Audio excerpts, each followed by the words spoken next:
नमस्कार दोस्तों, तेजपाल सिंह कपूरथला। तो पहले तो मैं माफ़ी चाहता हूँ आप सबसे कि पिछले 7 दिनों से मैं कोई भी वीडियो यूट्यूब पे अपलोड नहीं कर पाया। उसकी वजह ये थी कि यूट्यूब ने मेरा चैनल 7 दिन के लिए बंद कर दिया था, ब्लॉक कर दिया था। गलती मेरी ये थी कि डॉक्टर विश्वरूप राय चौधरी जी की एक वीडियो जिसमें उन्होंने बताया था कि कैसे हम अपने घर के बेड को ही आईसीयू बना सकते हैं, कैसे हम प्रोन वेंटिलेशन के ज़रिए घर में ऑक्सीजन लेवल को मेंटेन कर सकते हैं, हमें हॉस्पिटल भागने की ज़रूरत नहीं पड़ेगी और हमें ऑक्सीजन सिलेंडर से जो बच सकते हैं। तो वो वीडियो डालने की वजह से उन्होंने वो वीडियो भी डिलीट कर दिया और चैनल पे स्ट्राइक हुआ और उन्होंने ये मुझे 1 हफ्ते तक कोई भी कंटेंट अपलोड करने पे पाबंदी लगा दी। तो अब आते हैं आज के मुद्दे पे। आज पंजाब में भी ऐलान कर दिया गया है सरकार के द्वारा कि पंजाब बंद रहेगा, सभी दुकानें बंद रहेंगी। कुछ खास दुकानों को छोड़कर, दूध का, सब्जी की, फलों की दुकानों को छोड़कर बाकी सारा कुछ बंद रहेगा।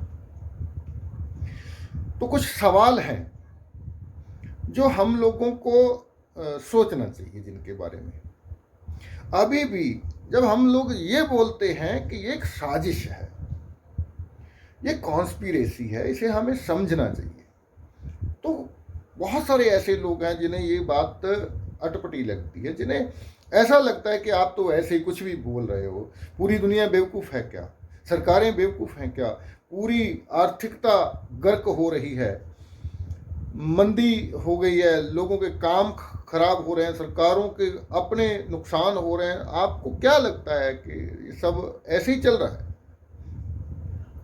तो मैं कुछ लॉजिक आपके साथ शेयर करना चाहता हूँ। याद कीजिए वो फरवरी का महीना 2020 का, जब कुछ ऐसे वीडियो सामने आए कि चाइना में एक वायरस आया है, बहुत सारे लोग मर रहे हैं, ऐसे ऐसे लाशों के वीडियोस, बहुत कुछ दिखाया गया, बहुत सारी चर्चाएं हुई। चाइना ने बना के छोड़ा है कि किसने बनाया, अमेरिका ने बनाया, चाइना, बहुत सारी ऐसी चर्चाएं हुई। लेकिन उसके बाद अचानक वो सारे वीडियोज आने बंद हो गए। पूरी दुनिया से ऐसी खबरें आनी शुरू हो गई कि अमेरिका में लोग मर रहे हैं, इटली में लोग मर रहे हैं, भारत में लोग मर रहे हैं, सब जगह लोग मर रहे हैं, लेकिन चाइना में लोग नहीं मर रहे। और बहुत सारे लोगों ने ये खुलासा किया कि चाइना ने केवल वुहान शहर को ही बंद किया, चाइना की राजधानी बंद हुई और किसी शहर को बंद नहीं किया उन्होंने। उनके सारे कामकाज वैसे ही चल रहे थे, उनकी फैक्ट्रियां चल रही थी, पूरा उत्पादन हो रहा था, जीडीपी उसकी प्लस में जा रही है, बहुत ऊंचे स्तर पे।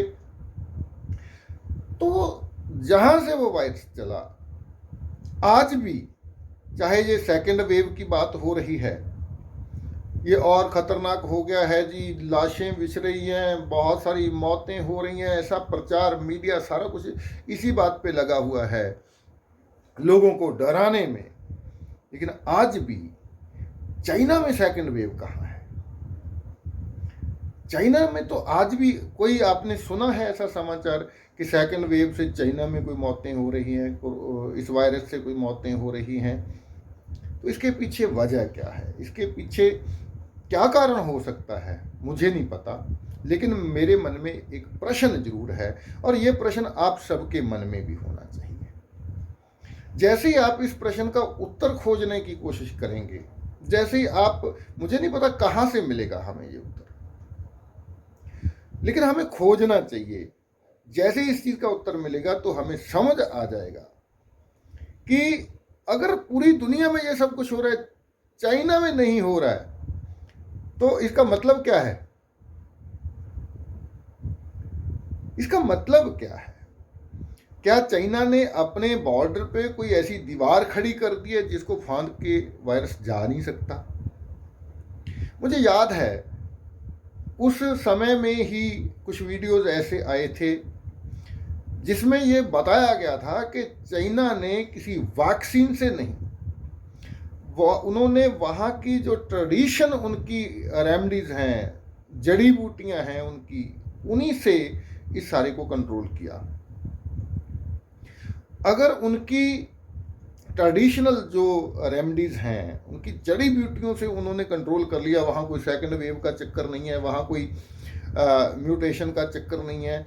आज भी लोग वहाँ, कोई ऐसी न्यूज़ नहीं आ रही कि चाइना में बहुत सारे लोग मर रहे हैं। तो हमारे देश में क्या वो जड़ी बूटियाँ नहीं हैं? हमारे देश में क्या हमारी ट्रेडिशनल रेमेडीज नहीं हैं? पहले दिन से डॉक्टर साहब हेल्थ मिनिस्टर को मिलकर, नेशनल हेल्थ मिनिस्टर को मिलकर ये दावा करते हैं कि आप मुझे कुछ पेशेंट दीजिए, हम उनको ठीक करके बताएंगे। आयुर्वेद है, होम्योपैथी है, कितनी सारी पैथीज हैं, फिर भी हमारी सरकार केवल अस्पतालों की तरफ क्यों भाग रहे हैं और ऑक्सीजन सिलेंडर की तरफ ही पूरा फोकस क्यों किया गया है? क्योंकि फिर वही बात आती है कि अगर व्यापार करना है तो वो मॉडर्न मेडिसिन में हो सकता है। जड़ी बूटियों से, काढ़े देने से या छोटे मोटे कोई और घरेलू उपचार से व्यापार नहीं हो सकता, बहुत बड़ा व्यापार नहीं हो सकता। तो आज की इस वीडियो का केवल यही मकसद है कि हम प्रश्न उठाएं, सवाल उठाएं और उन सवालों के जवाब ढूंढने की कोशिश करें। तो अगर ये वायरस अब चाइना में नहीं जा रहा, सेकंड वेव चाइना में नहीं आ रही है, तो इसके पीछे कहीं ना कहीं दाल में काला तो है ना कुछ। क्या केवल हमारे देश जैसे देश जहां बहुत बड़ी संख्या है व्यापार करने के लिए, दवाएं बेचने के लिए या अलग अलग दवाओं के ट्रायल करने के लिए हमारे देश के लोगों को गिनी पिग बनाया जा रहा है, हमारे देश के लोगों पे अलग अलग दवाओं के, इवन वैक्सीन के ट्रायल किए जा रहे हैं, क्या हम ही बचे हैं? तो ये सारे सवाल मैं चाहता हूं कि आप इनके जवाब ढूंढें। अगर आपको कुछ समझ में आता है तो कमेंट में लिखकर जरूर जवाब दीजिए। जो भी आपके दिमाग में आता है कि क्या है ये, मैं उन लोगों से पूछना चाहता हूं जो लोग बोलते हैं ये कॉन्स्पिरेसी नहीं है। उनसे मेरा सवाल ये है कि फिर ये सब चाइना में क्यों नहीं हो रहा? जहां से ये वायरस चला तो कैसे चीन ने, हम लोग चाइना से मूर्ति तो बनवा सकते हैं, चाइना की कंपनियों को बड़े बड़े ठेके दे सकते हैं, चाइना से क्या ये तरीका नहीं पूछ सकते कि बताइए जी आपने इस वायरस पर कैसे काबू पाया? हम भी अपने देश की जनता को बचा लें, हम भी अपने देश के लोगों को मरने से बचा लें, और देश को बंद करके जो लोगों का रोजगार जा रहा है, जो लोगों की आर्थिकता डामाडोल हो रही है, जो लोग भूखा मरने के लिए मजबूर हो रहे हैं, हम भी अपने देश के लोगों को बचा लें।